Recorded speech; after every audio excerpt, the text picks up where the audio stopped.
Alô, cheguei. Boa tarde, amigos. Boa tarde, Isabelle. Ontem o Flamengo e o Fluminense conseguiram a primeira vitória no Campeonato Carioca. E hoje, quem entra em campo?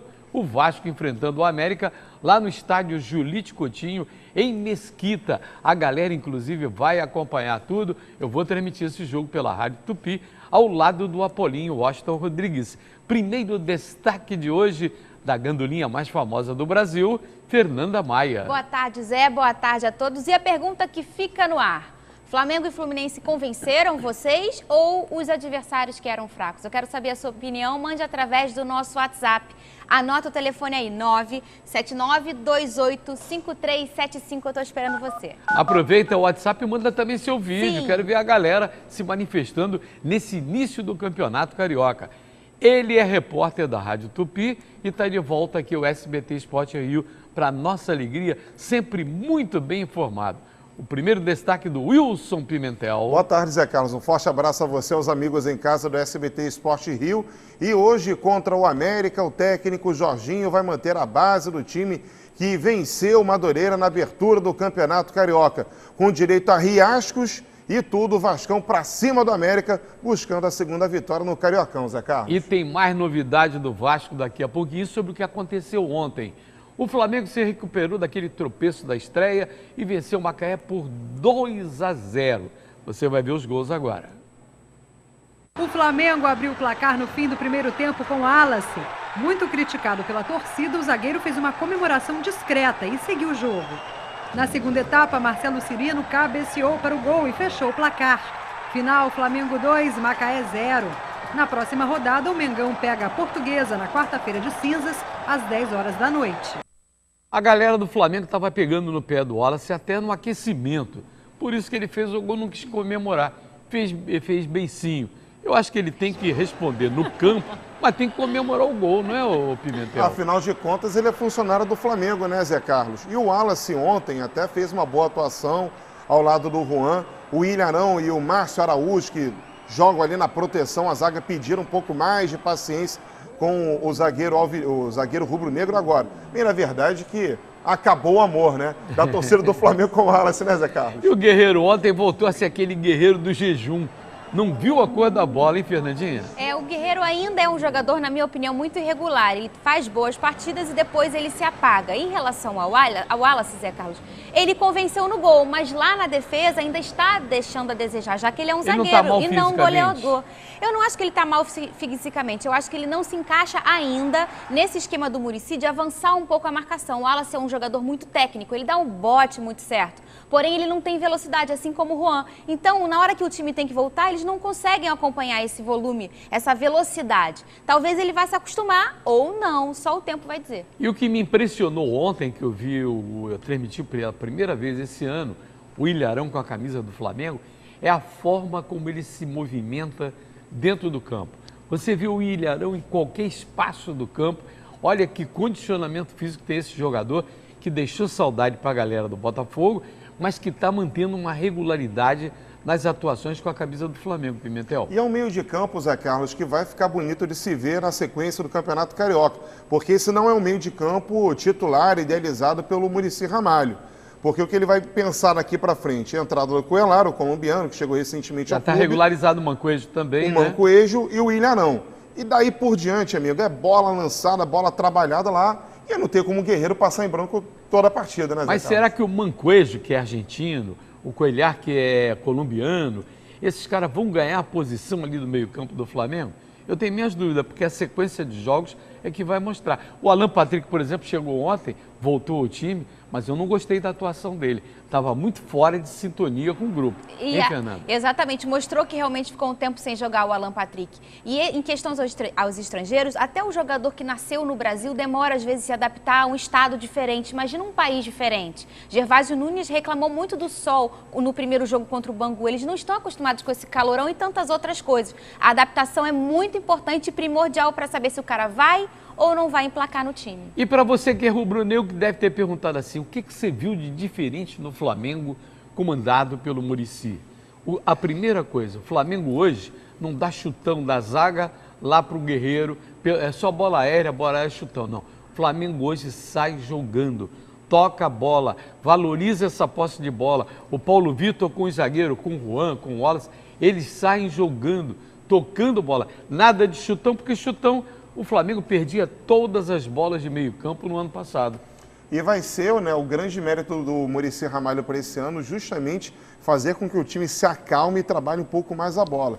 Agora, Zé Carlos, não tem jeito, né? A gente falava da impaciência do torcedor do Flamengo com o Wallace e vai ser assim enquanto ele estiver no clube. Tanto é que o Flamengo reabriu, né, as negociações, retomou as negociações com o zagueiro Kleber, que atua no Hamburgo da Alemanha e é cria do Corinthians. Mas olha aqui, o cara não pode ter desaprendido. O Wallace foi, durante muito tempo, o melhor zagueiro do Flamengo.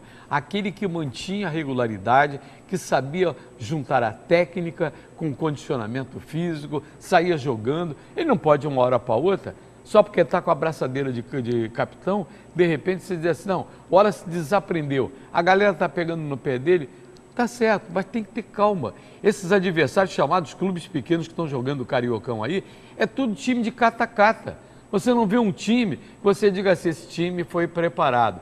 Anos atrás, muitos anos atrás, os chamados pequenos entravam no Campeonato Carioca com uma vantagem, porque já estavam treinando desde dezembro, montando time. Hoje não.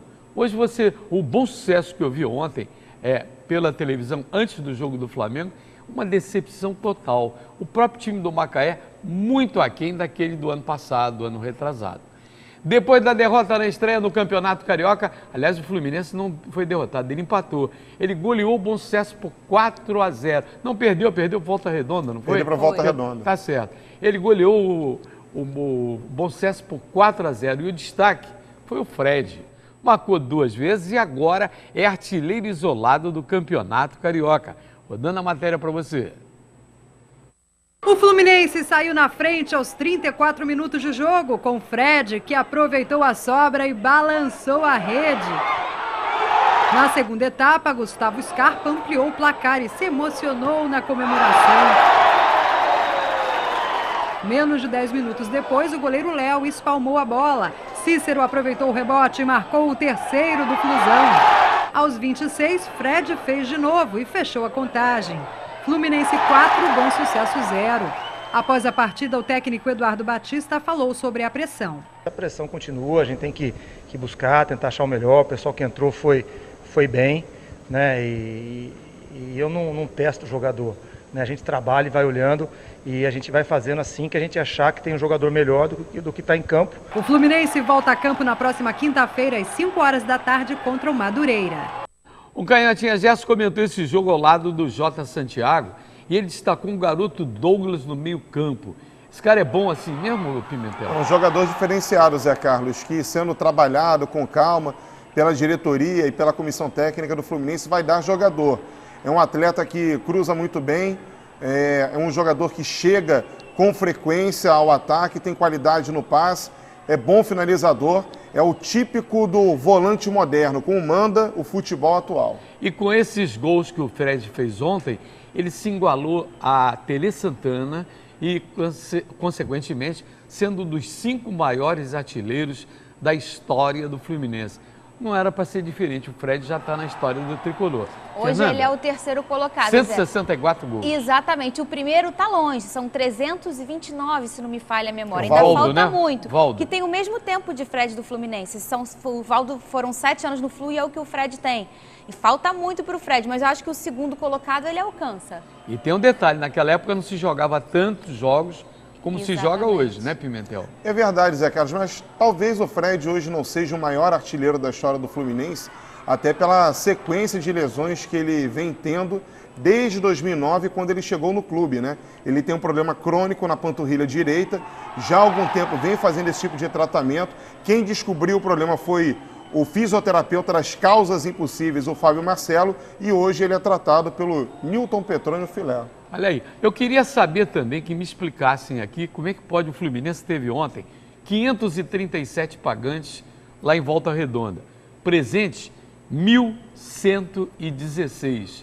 Como é que se explica isso, Fernandinho? Sabe como explica? O pior ainda eu estava assistindo o jogo do Flamengo com o meu digníssimo esposo e ele falou, nossa, o jogo do Flamengo tá cheio. e não tinham nem 5 mil. A gente está começando a acostumar que 5 mil são muitos.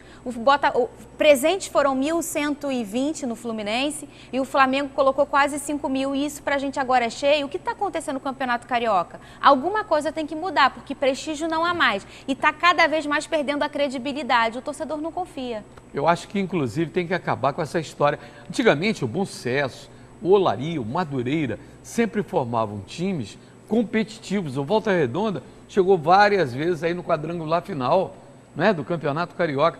Tem que melhorar a qualidade desses times. Não sei se na base não está sendo valorizada, ou se a base, quem é bom, está indo para empresário, está se rumando para outro caminho. Será que é por aí, Pimentel? É mais ou menos por aí, Zé Carlos. Acho que você observou muito bem a questão do Bom Sucesso. Mostra um pouco da falta de preparo, né, e de planejamento do clube para a disputa do Campeonato Carioca. Agora, não dá para esperar muito também dos clubes de menor investimento. Você pega aí o Volta Redonda, que tem um time mais ou menos armado. Tem aí o América, que empatou na abertura do Campeonato Carioca diante da Cabo Friense, mas que é muito bem treinado pelo Ricardo Cruz. Já é um trabalho que vem sendo feito desde a Série B do Campeonato Carioca do ano passado. O Bangu, que começou mal, mas é bem treinado pelo Manoel Sacramento, tem alguns jogadores experientes, mas não dá para fugir muito disso, não. Olha aqui, hoje o Vasco e a América começa às 7h30 da noite no estádio Julite Coutinho, em Edson Passos, em Mesquita. E a nossa enquete hoje no Twitter, no @SBT Rio, é a seguinte: quem merece ser titular hoje? É o Matheus Pet ou o Pikachu? Pikachu foi que entrou no segundo tempo no jogo lá de domingo passado em São Januário, entrou melhor que o Matheus Pet.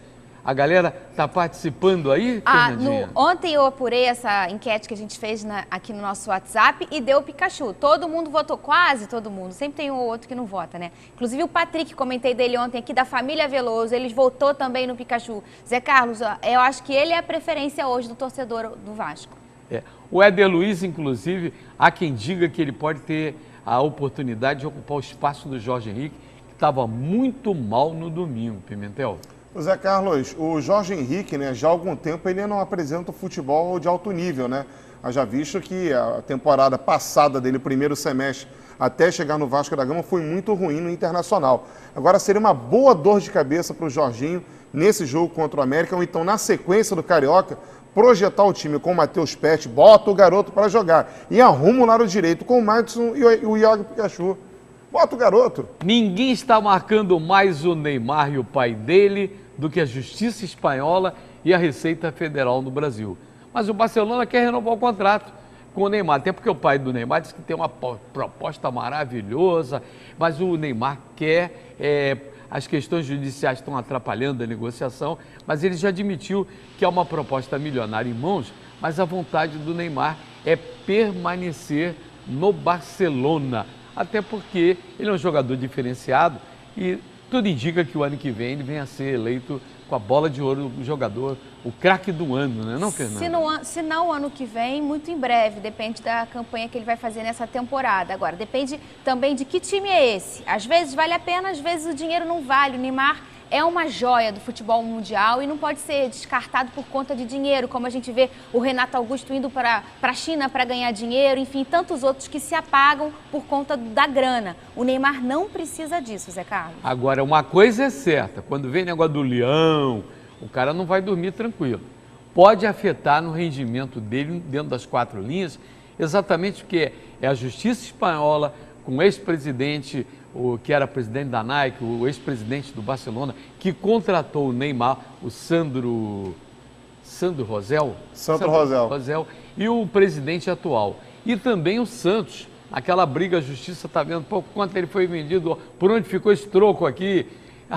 É uma lava-jato internacional no futebol, né, não, Pimentel? Ô, Zé Carlos, o grande detalhe nessa história toda, né, é a condição psicológica em que se encontra o Neymar nesse momento. Agora, antes do programa, eu estava até olhando uma foto dele no Instagram, né, enfim, nas redes sociais, e ele dizendo que estava cansado, com sono e de saco cheio.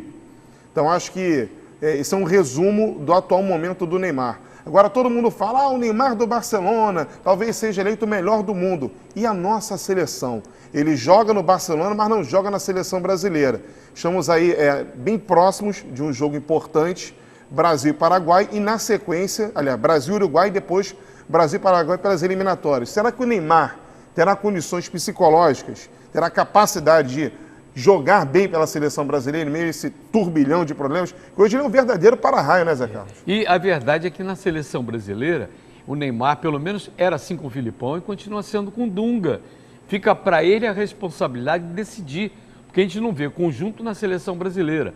No Filipão também não via na Copa do Mundo. Dependia do Neymar decidir tudo sozinho. E não conseguia, não há jogador. No Barcelona, não. Há um coletivo e aquela movimentação do Suárez, do Messi e do Neymar, 3 jogadores diferenciados. Não é, não? Muito diferenciado. É a seleção do mundo, talvez, o Barcelona. Mas o Neymar, lá no Barcelona, quando foi a joia por lá, quando o Messi se ausentou por conta de lesões, ele deu conta do recado, coisa que eu não consigo enxergar ele fazendo na seleção, onde o holofote é totalmente voltado para ele, a responsabilidade é toda nas costas dele. Ele ainda não tem capacidade de conseguir colocar a camisa da seleção, vestir ela e falar, eu sou o dono do pedaço. E olha, quando o Neymar foi para a Europa e foi lá para o Barcelona, ele era um jogador cai-cai aqui no Brasil, não há como negar. Encostava nele, caía, reclamava de arbitragem. Aí dizia assim, esse cara é muito frágil, não vai dar certo no futebol europeu. Ele mostrou com talento, com a movimentação dentro do campo, que ele é um jogador diferenciado e vai ser o melhor do mundo, sim senhor, em breve. Rápido intervalo, a gente na volta continua com Fernandinha e o Pimentel falando de futebol com você. O Jorge Henrique, pelo Twitter, pergunta para Fernanda Maia, o Rafael Moura, o He-Man, vem ou não vem para o Botafogo? Acho que não, ele estava apalavrado não, já estava bem avançado com o Atlético Mineiro, chegou a fazer exames. Eu acho que ele não vem para o Botafogo não, até porque o salário dele roda em 400 mil, ele aceitou pagar só 200, eu acho que isso é muito hoje para o Botafogo. Qual é, Pimentel? Juan Manuel Salgueiro, Zé Carlos, atacante do Olímpia do Paraguai, vice-campeão da Copa Libertadores da América, já está praticamente acertado com o Botafogo. Bom, que legal. Pimentel. Bom atacante, jogador de área e se encaixa nesse perfil aí que o Ricardo Gomes deseja. Teu recado teu palpite pro Vasco e América? 2-1 pro Vasco e o Jorginho com muita pena do América, porque ele gosta muito de lá e torce pro clube. Qual é teu palpite, Pimentel? 1-0 Vasco, Zé Carlos. Tá legal. Recado final da Fernandinha. Mandar beijo pro Ronaldo Henrique de Teresópolis, Pedro de São Gonçalo, que é vascaíno, e o Cosme Severino, que é fã do Canhota. Ele não tá aqui hoje, mas depois do carnaval ele vai se vestir de moça, que ele gosta de Friburgo. Aí ele retorna. A última do Pimentel. Alô, Jorginho, Matheus Pet e Iago Pikachu nessa meiuca aí, Jorginho. Amanhã, logo depois da Isabelle Benito, novo encontro falando do futebol carioca. Boa tarde e até lá.